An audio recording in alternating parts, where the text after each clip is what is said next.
Hi welcome back to our channel Pratyusha allrounder. అందరూ ఏం చేస్తున్నారు? అందరూ బాగున్నారు. అక్కసెల్లమ్మలో నేను కూడా చాలా బాగున్నాను. నిన్న వీడియో ఎందుకు పెట్టలేదంటే నెట్ అయిపోయింది, అందుకని పెట్టలేదు. అంతేగాని పెట్టకూడదని మాత్రం కాదు. ఈరోజు తప్పకుండా బ్యూటీ టిప్సే చేస్తున్నానండి. ఎందుకంటే హెయిర్ స్టైల్స్ వేయట్లేదు. హెయిర్ స్టైల్స్ ఎందుకు వేయట్లేదు అంటే చేయి ఇంకా బాలేదు కదా అండి, అందుకని బ్యూటీ టిప్స్తోనే చెప్తున్నాను. మీరు కూడా అర్థం చేసుకొని కొన్ని రోజులు హెయిర్ స్టైల్స్ కోసం వెయిట్ చేయాలి, ఓకేనా? ప్లీజ్ నా కోసం. సరే, ఇప్పుడు మంచి బ్యూటీ టిప్ ఏంటంటే ఇంత దొరికి వాటితోనే సూపర్ బ్యూటీ టిప్ శనగపిండి. అంతకన్నా మనకి ఇంకోటి ఉంటుందా? శనగపిండి, పాలు, పెరుగు, తేనె, పసుపు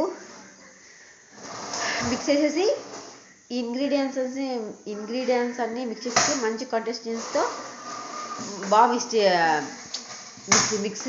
మిక్స్ అవుతుంది. అది ఫేస్కి నెక్కి అప్లై చేసుకొని చాలా బాగుంటుంది. హాఫ్ అన్ అవర్ తర్వాత వాష్ చేసుకోండి, బాగుంటుంది. మంచి గ్లోయింగ్ స్కిన్. మళ్ళీ వీడియోలో మళ్ళీ కలుద్దాం. అంటే